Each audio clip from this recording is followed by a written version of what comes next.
Hello and welcome to happy cinema.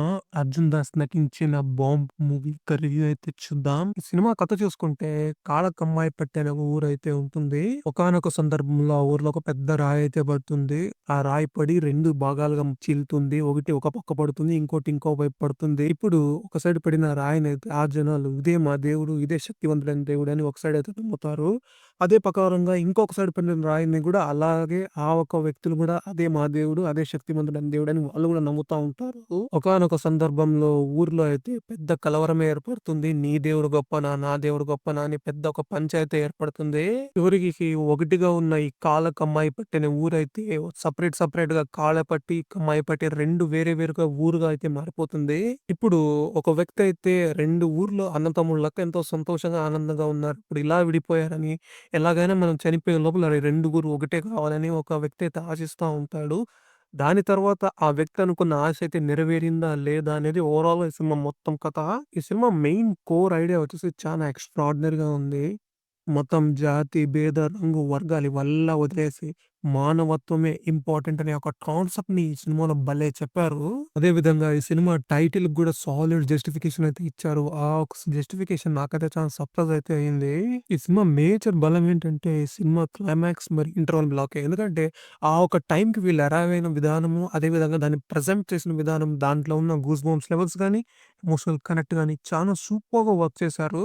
ఆ scene ఈ సినిమాకి చాలా హైలైట్‌గా అయితే మారింది. అదే విధంగా 'డి ఇమాన్' గూడా చాలా ఎక్స్‌ట్రార్డినరీగా మ్యూజిక్ అయితే కొట్టాడు.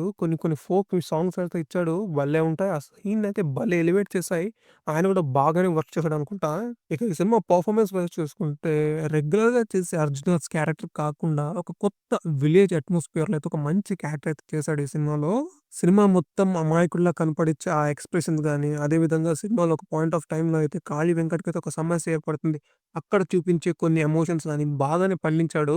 అదే విధంగా 'కాళీ వెంకట్' క్యారెక్టర్ కూడా చాలా ఇంపార్టెంట్ క్యారెక్టర్. ఆయన క్యారెక్టర్ చూసేకి నార్మల్‌గా కనబడతది కానీ, ఆ క్యారెక్టర్స్ అయితే చాలా స్ట్రాంగ్ అండ్ ఇంపార్టెంట్. ఆ క్యారెక్టర్‌లు కూడా ఆయన బాగానే చేశాడు. అదే విధంగా ఈ సినిమాలో చాలా మంది సపోర్టింగ్ క్యారెక్టర్సే ఉన్నారు.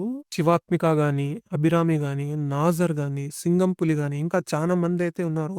వాళ్ళ రోల్స్‌కి వాళ్ళేం కావాలో నీట్‌గా అయితే పెర్ఫార్మ్ చేశారు. అది స్క్రీన్ మీద బాగానే కనబడింది. నాకేం కొంచెం ఎక్కలేదంటే ఫస్ట్ హాఫ్ వచ్చేసి చాలా ఎక్సలెంట్‌గా పోతది. మంచి ఇంట్రెస్టింగ్‌గా పాయింట్‌తోని స్టార్ట్ అయితే చేస్తారు. మంచి ఒక గూస్ బంప్స్ లెవెల్‌లో అయితే ఇంటర్వల్ బ్లాక్ అయితే తెస్తారు. అదే విధంగా ఎమోషనల్‌తోనే సెకండ్ హాఫ్ అయితే స్టార్ట్ చేస్తారు. అదే విధంగా ఒక డిఫరెంట్ ఒక ఎమోషనల్ టచ్‌తో ఉండే ఒక క్లైమాక్స్ అయితే సినిమా ఉంటుంది. మనకైతే మంచి సాటిస్ఫాక్షన్ ఫీల్ అయితే ఇస్తుంది.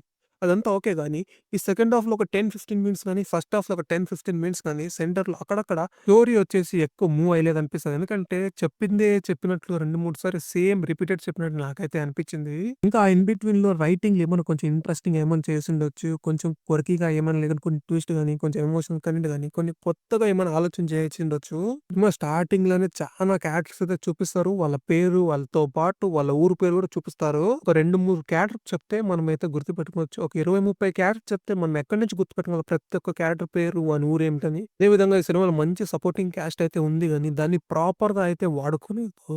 చెప్పుకోవాలంటే 'నాజర్' గాని, 'అభిరామి' గాని, 'సింగంపులి' గాని ఇలా కొద్దిమందైతే ఉన్నారు. వాళ్ళని ఇంకా క్యారెక్టర్ అయితే డెవలప్ చేసుండొచ్చు అనుకుంటాను నేనైతే. ఓవరాల్‌గా చూసుకుంటే మీరొక మంచి కథతో, డిఫరెంట్ అటెంప్ట్‌తో, నవ్వుతో పాటు ఆలోచింపజేసే కథ కావాలంటే ఖచ్చితంగా ఈ సినిమా అయితే ట్రై చేయండి. మిమ్మల్ని ఖచ్చితంగా సాటిస్ఫై అయితే చేస్తుంది. ఖచ్చితంగా డిఫరెంట్ అటెంప్ట్ అయితే చేశారు. ఒకటే దృష్టిలో పెట్టుకునేలా కాస్త ఇది స్లో డ్రామాగా అయితే ఉంటుంది. దీంట్లో ఎటువంటి అడల్ట్ కంటెంట్ అయితే లేదు. మీరు ఫ్యామిలీతో అయితే చూడొచ్చు. ఇవాల్టికైతే ఇది. ఒకవేళ నా కంటెంట్ మీకు నచ్చితే ఈ వీడియోనైతే లైక్ చేయండి. మరిన్ని మూవీ రివ్యూస్ కోసం ఛానెల్ అయితే సబ్స్క్రైబ్ చేసుకొని ఈ వీడియోనైతే షేర్ చేయండి.